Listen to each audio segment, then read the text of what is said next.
Greetings, Astronormy here, long time no see. You can see Jupiter right there behind me in the background. It's about the only thing bright enough to be seen on this lens anyway, on my phone selfie cam.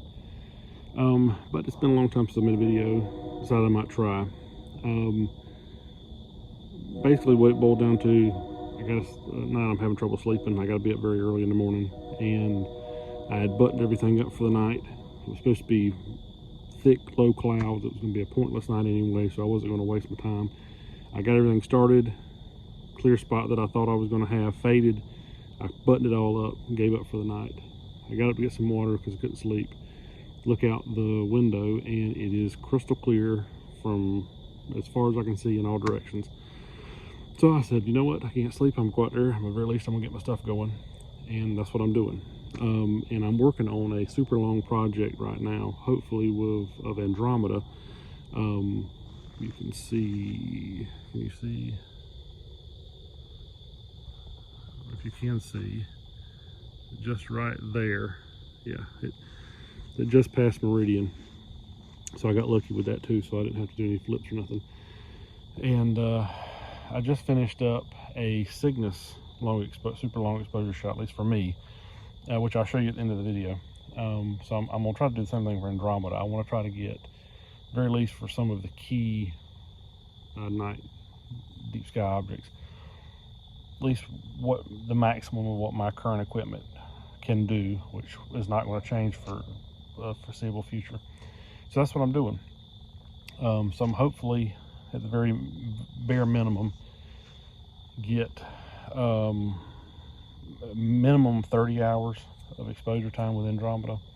I'd really like to just keep on cranking, but it'll just depend on all the normal things that change from night to night, and whether I can spare the time as objects change, as different things come into view earlier. Right now, Andromeda is right at dusk. It's kind of what I did with Cygnus, starting about a month ago. And so that's what I'm going to try to do now. And I might go back and revisit Orion. I've already done a relatively decent long exposure session with Orion earlier in the month, and I may go back and add more to that when I put my filter back on it. Kind of be my mid-evening object. I don't know, we'll see. Right now I'm going no filter, full color, because I'm doing Andromeda. I already did earlier in the month. I also used an hour or so every night to image Andromeda with my Optilong Enhance on, to kind of get those narrow bandwidth wavelengths, just as something to have on top to put on to kind of highlight the nebulas inside of Andromeda and everything. So I've already done that. I think that should be plenty for what I want to do. So anyway, that's what we're doing right now. So we're about 11 hours total over a few nights of into the hopefully 30+ hour exposure shot of Andromeda. Hopefully in the next week or so I'll be able to finish that up, but we'll see how that goes. But right now what I want to show you is my Cygnus project that I just finished up. Last year I did a long exposure Cygnus shot that I could not, because of my limited skills, get it to basically be able to put together into a mosaic that wasn't manual. I ended up putting it together in a manually together, and it turned out pretty good, and especially for what I felt like my skill set was then, I'm happy with what ended up happening. But as we know, if you upload to AstroBin, if you want to be able to submit your photos for any kind of thing like photo of the day or whatever, it's got to be plate solvable. Because I put it together manually with my skills, it looks fine to my eye, but it's not plate solvable. It wasn't plate solvable. So this year my goal was to do a mosaic, and Peter Zelinka released a tutorial back in May that I've had saved in my watch later to now, but knowing what I wanted to do. So we made it to now. and I put 45 hours worth of exposure time into the project. I ended up not needing all the panels that I shot, and because of moonlight, I didn't need to use them. I really didn't want to use them unless I really had to get more signal. So long story short, I only used 33 hours of the 45 hours of exposure time because I didn't need those extra shots in the middle or on the ends.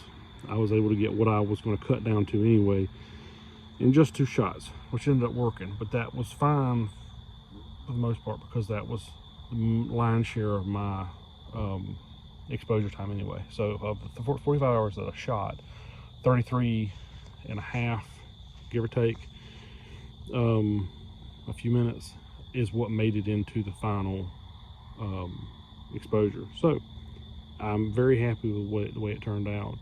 I was able to put it together in PixInsight. It stitched together just fine. It's plate solvable. PixInsight was able to plate solve it. When I broke it apart and put it back together, PixInsight was able to plate solve it again. When I uploaded it to Astrobin was able to do the simple plate solve and the advanced plate solve. So perfect. It turned out great. I was able to add a couple new tools to my repertoire now that I was able to get my image plate solved and learn on top of what I'd kind of learned before how to plate solve images in PixInsight. Now with the Mosaic, I was able to add some of those tools into the new image, and overall I'm very, very happy with how it turned out. It's one of the few images that I've taken and done to where I really feel like it could be put on a poster, or put in a picture, put on a wall somewhere, and it would be something I could be proud of to say, hey, that's mine. A lot of my photos I'm happy with for me, but to go show other people, especially other astrophotographers, it'd be like, I know this ain't that great. But anyway, I'm really happy with how it turned out. So I've done a bunch of talking and with no payoff. So here is the first official photo of the new season that I probably haven't dropped older ones in the same video to show you old stuff. This is the first official Astronormy pic of the winter fall season, and my first successful plate solvable mosaic. So hope you enjoy. We'll see you next time.